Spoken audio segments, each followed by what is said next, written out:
ধারণা সেগুলো বাংলাদেশে পাচার করা হয়। এখনো যখন জিজ্ঞেস করলাম বললো কুষ্টি থেকে আসছে, তাদের কাছে কোনো কাগজপত্র নেই। এভাবে যদি এখানে লিগেল ইলিগেল কিনেও নিয়ে যেতে পারে।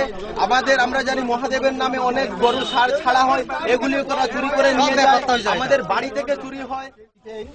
The vehicle, did you find the proper license for that? Can you just answer me, sir, please?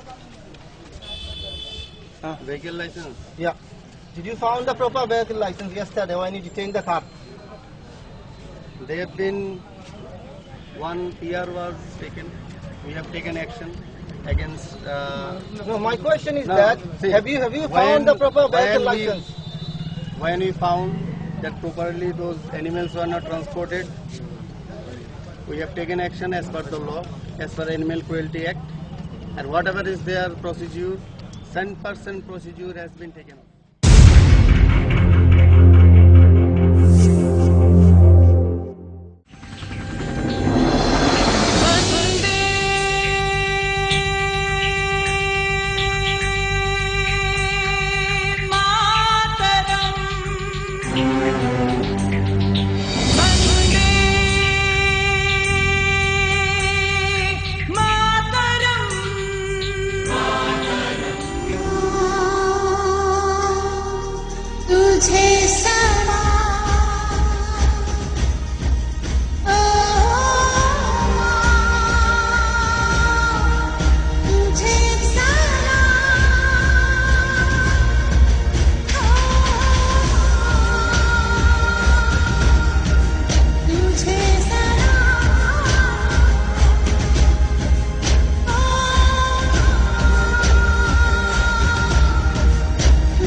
মহান বিচারধারা, সেই মহান বিচারধারা হল রাম রাজ্য, রাম রাজ্যের প্রতিষ্ঠা। রাম রাজ্যের প্রতিষ্ঠা মানে অযোধ্যায় রাম মন্দির নয়। ভগবান রামচন্দ্র ছিলেন সুশাসনের প্রতীক।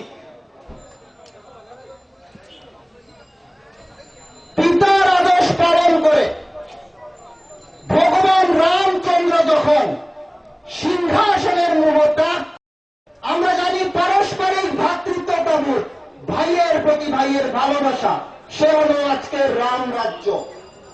পিতার আদেশ পালন, সে হল আজকের দিনে রাম রাজ্য।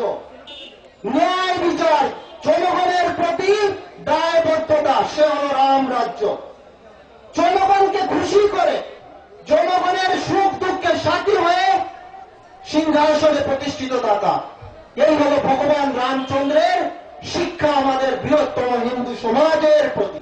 আমরা ত্রিপুরাবাসী দীর্ঘদিন থেকে, আগের খবর আমি জানি না, কিন্তু আমি যতটুকু বুঝতে পেরেছি, যখন থেকে বুঝতে পেরেছি তখন থেকে আমার জ্ঞান অনুসারে আমি দেখে এসেছি ভারতীয় সংস্কৃতি, ভারতীয় আদর্শ, ভারতবর্ষের মূল্যবোধ থেকে আমরা অনেক দূরে। কারণ আমরা, বা বলতে পারি নাস্তিক মতবাদের সমুদ্রের মধ্যে হাবুডুবু খাচ্ছি।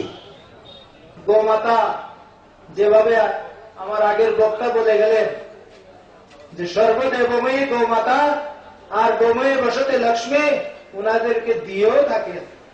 আমরা এখানে কোন রাজনৈতিক কথা বলতে আসিনি, আমরা শুধুমাত্র সমাজ ব্যবতার প্রত্যেকটা মানুষের কাছে সেই গো মাতার প্রয়োজনীয়তাটা তুলে ধরার জন্য, প্রত্যেকটা মানুষকে সচেতন হওয়ার জন্য আমরা সেই সভা করেছি।